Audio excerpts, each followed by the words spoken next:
Hi guys, today is Tuesday, September 1st. Our agenda is to complete the warm-up. We're going to read through the tunnel, paragraphs 1 through 22 in our digital textbook, and then you guys are going to go to Google Classroom and answer some questions over the part of Through the Tunnel that we read. Your objective today is I will identify the use of imagery in Through the Tunnel by annotating the text to deepen understanding of the text. Your warm-up for today is what is the purpose of using imagery in writing?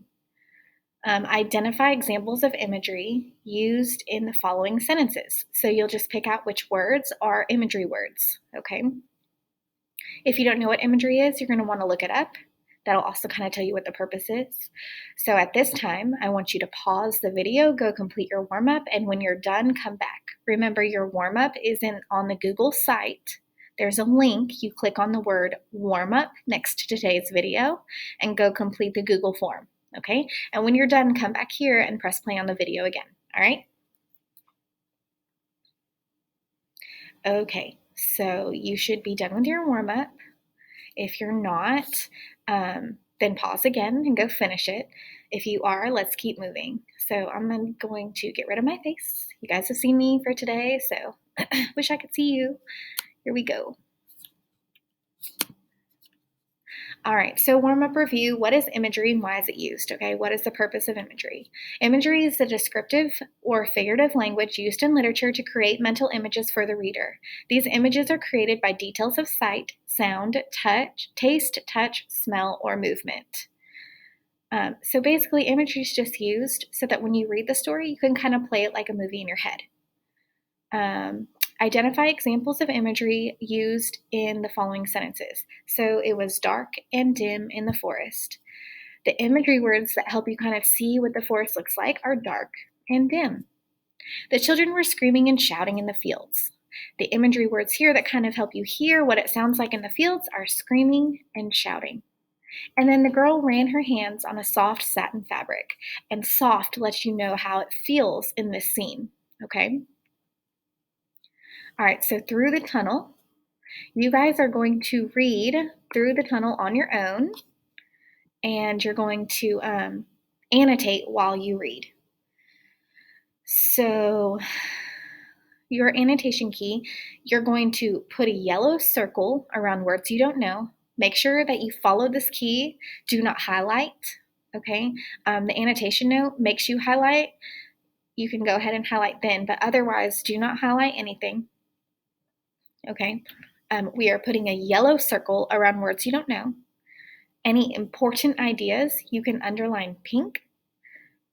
If you don't understand something like a phrase, like remember in the mentor text, it said foot the bill, and that was kind of a tricky phrase for some people. If there's a phrase or like maybe an abbreviation or something that you don't understand, you can put a question mark in an annotation note next to it. So just highlight the part you don't understand and put a question mark there. You can even ask a question. And then the most important part is we are going to underline blue some examples of imagery, details that are related to the 5 senses, position, or movement, okay? Another thing we're working on this week is creating mental images. That's why we're looking at imagery. So as you read, I want you to pay attention to the writer's word choices. Vivid verbs, specific nouns, and descriptive adjectives can help you form clear and memorable images. So make sure that you guys are underlining those imagery words. They're really going to help you see what's happening in the story. Okay, so what you're going to do is you're going to go to your story. You're going to go to Clever and you're going to log in to the Savas, okay? And remember, if you don't know how to do that, in the tutorial section of Google Sites, there is a video called Accessing Digital Textbooks that will help you figure that out. Underneath Classes, right here, it will tell you that you have an assignment that you can work on, okay? You'll click that and it'll take you to your assignments. So once you get to your assignments, I have to get to mine different, so let's see. Your assignment is going to be, it's going to kind of look like this. It's going to be called Through the Tunnel, okay? So you'll click on it, and it's going to take you to the digital text version of the story. That's going to look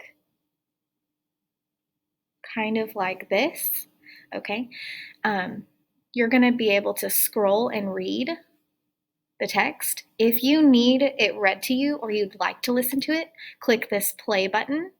Okay. When you're ready to annotate, make sure you highlight what you want to annotate and you either choose circle and the right color or you choose underline and the right color. Remember, imagery words are blue. Okay, that's not an imagery word. If you mess up, you can like say, oops, I didn't mean to do that. I'm going to click here and I'm going to click delete. And yes, and it'll make it go away. Okay, so remember, we're going to circle words we don't know and underline pink main ideas of the story, so important parts. And we're going to underline blue imagery words. So let's see. An imagery word might be a color, it might be a sound, it might be how something feels when you touch it, it might be a smell. Okay, look for imagery words. You guys are reading paragraphs 1 all the way through to 22. See, the paragraph numbers are here. So finish this paragraph. This is the last paragraph that you read. Okay, and then you're done for today. Then with the story. Then you'll go to your Google Classroom and there is an assignment there that says 9/1 through the tunnel questions part 1, and you'll complete that assignment. And when you're done with that assignment, you're done for today. Okay, so read paragraphs 1 through 22, making sure to annotate, and then complete your assignment. I can see all of your annotations even when you haven't turned it in, okay? Do not click turn in. If you click turn in, I won't be able to see your work for the next 2 days. So when you're done with today's part of the story, do not click turn in. We will turn it in on Thursday when we're finished, okay? But I can still see your work.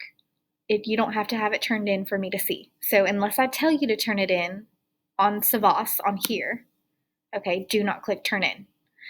On Google Classroom, yes, turn in your worksheet when you're done, okay? Hopefully that wasn't too confusing. If it was, just ask for help. If you're not sure which one you're supposed to turn in and which one you are, please email me, ask for help, okay? Leave a comment, something like that, all right? As always, if you need help, I'm here for you. We can do a Google Meet if you need me to show you something, or if you need to talk to me about something, we can Google Meet. You can email. Just reach out to me if you need help, okay? All right, having a great day, guys.